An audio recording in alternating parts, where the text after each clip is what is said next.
Hey guys, welcome to Movie Time. This is the Movie of the Week segment. This week's Movie of the Week was Gone Girl. This movie is starring Ben Affleck and Rosamund Pike. It also has some really interesting choices of actors and supporting roles in this film as well. You have Neil Patrick Harris as an ex-boyfriend. You have Tyler Perry as the lawyer. And you also have Kim Dickens as the main detective. A real interesting batch of actors in this film. I do have an affinity for all of them in a certain way.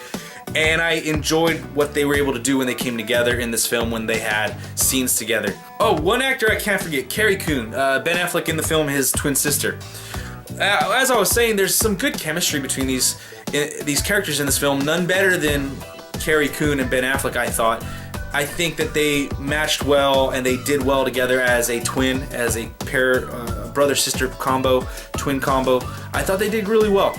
I thought Tyler Perry came out and gave the performance of his life, way better and more on point than any of his Medea films. And there was some brevity to his character as well, but it was still serious, and it was a weird way he did it, but something about it just was like, that was good. Really good, Tyler. Really good, Tyler. Or Mr. Perry, I'm sorry. Neil Patrick Harris played a creep. His character's described as a creep, a weirdo type of thing in this film about how he acted towards Rosamund Pike's character in the past. But at the same time, even though that was said and there was certain, I don't want to go into too much of a spoiler here in this review, but there's certain things said about some other guy and he turns out to be the opposite. He kind of fell in line with what was said about him, and I felt like he did a good job of being a creep.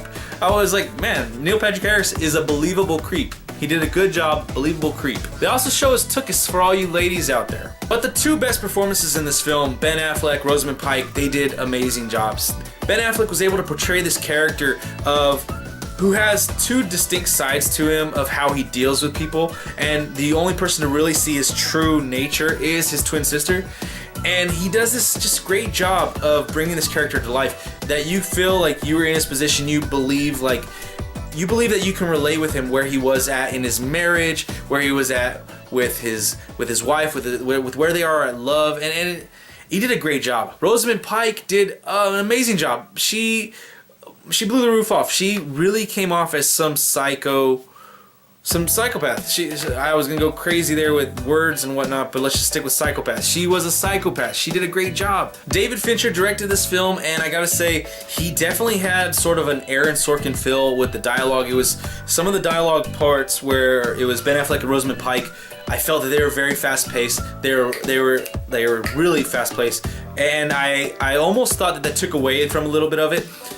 I felt like, wow, Rosamund Pike and Ben Affleck, their characters that they're portraying are super duper smooth. They're like so smooth they could sell a ketchup popsicle to a woman in white gloves or yellow snow cones to an Eskimo. You know, it's like they were so smooth and they were like bam bam bam, and then like non-stop. They didn't have to think, and they was riffing so well. And so I thought that was a little much in here, but maybe it was set up that way to get you to see their connection in the film. They could be that. It could be the other way, that maybe it was just a little too fast-paced in some of their parts together. But I do think that in an overall sense, the dialogue, the conversations between people were real. They were honest. They were what would happen in this type of situation. And I enjoyed the arc of the whole film. This movie is not for the faint of heart, nor is it for kids. This is an R-rated movie, and there are some realistic parts in this film that they're not trying to hide.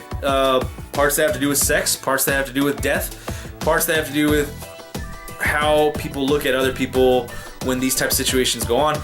And I really liked how they kept that realistic. I enjoyed it. I felt like, and this is what I've heard from other people too, and I think I did feel this way, is that I felt like I was one of the people watching this crime unfold before my eyes when I'm watching on TV. I definitely felt like I was part of it. And I really enjoyed that aspect about this film. So with that all being said, I really enjoyed the film overall. I was really disappointed with the ending. I'm not gonna say what happens, but I thought it was a good way to end the film, but not what I would want and what I want from my films, and I was disappointed in that. It's not that it wasn't acted well, it wasn't that it was well written, it was kind of some of the things that it made me feel right when I was watching it. I was like, oh no, this or that. and I just wanted more from it, from that aspect. And I think that you will be surprised. I haven't read the book myself, but it makes me want to read the book now. And if you guys have read the book, the ending has changed from the book. So you go in this with an open mind and see what happens, and just really have a good time with this film. Remember, it's rated R. No kids, please, no kids. Don't let your kids watch this film. Have a good time with this. This is a really good film. It kept me at the edge of my seat the whole time. And I definitely say that this film is worth renting, if not buying it. Alright, so that's it for this week's Movie Time Movie of the Week segment. Remember to click the like, share, subscribe buttons down below. Leave your comments, questions, suggestions in the comment section. Let's have a great conversation this week. We'll see you next time. Peace.